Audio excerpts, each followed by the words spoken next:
충청북도 청주시 외곽의 한적한 시골 마을. 2005년 2월 18일, 이곳은 평소와 다름없는 평온한 하루를 보내고 있었다. 마을의 부녀회장 조상묵 씨는 그날도 평소처럼 이웃들과 부녀회 모임에 참석했다. 조상묵 씨는 마을에서 성실하고 따뜻한 사람으로 잘 알려져 있었다.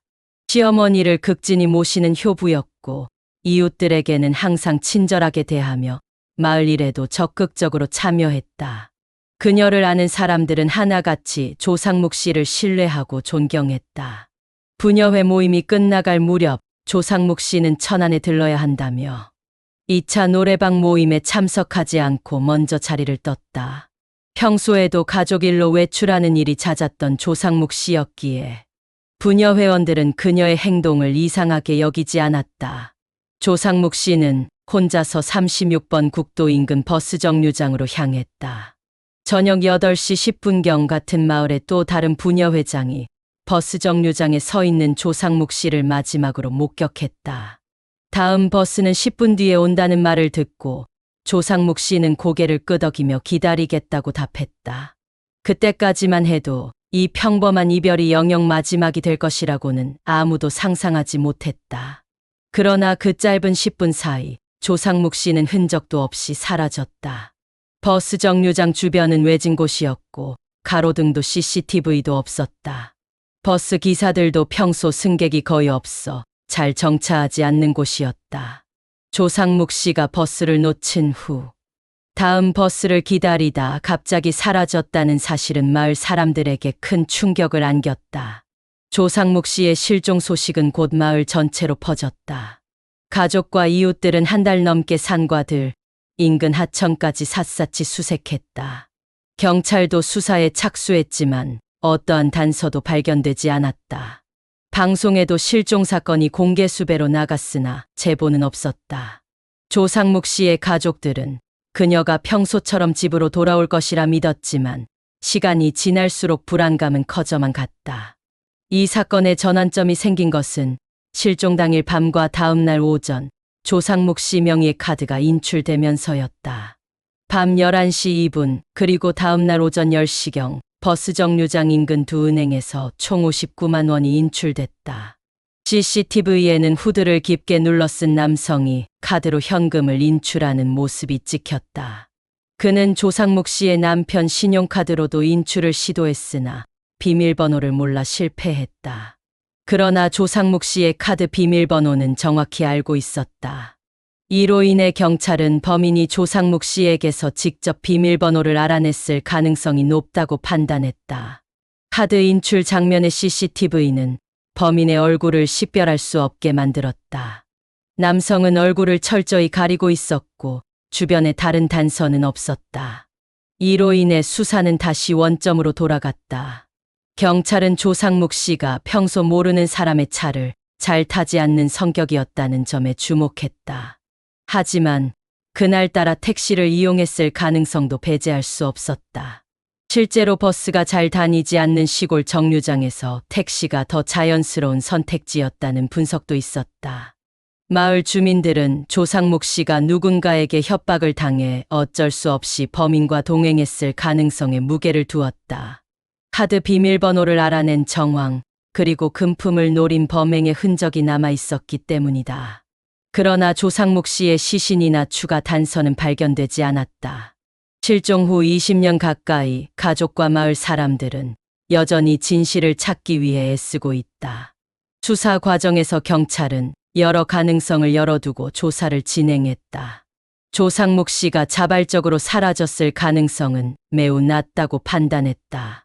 그녀는 가족과의 관계가 원만했고 경제적 어려움이나 특별한 갈등도 없었다.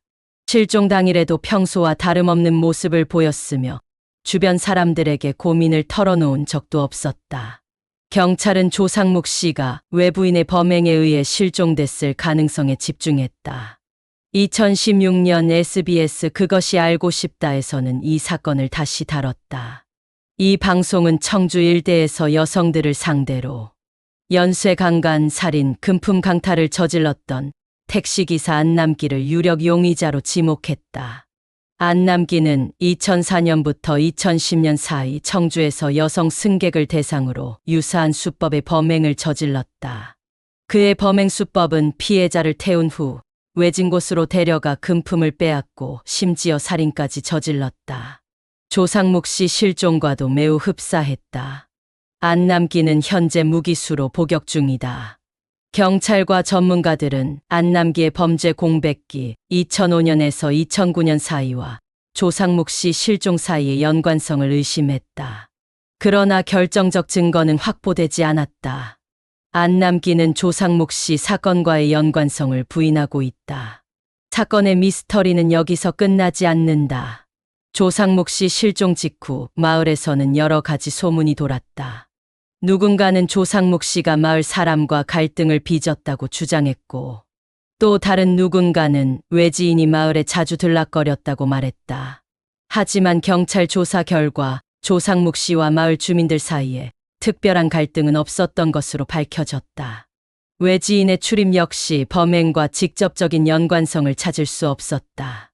조상목 씨의 가족들은 실종 이후 오랜 시간 동안 고통을 겪었다. 남편과 자녀들은 매일같이 그녀가 돌아오기를 기다렸다. 마을 사람들 역시 조상목 씨의 빈자리를 크게 느꼈다.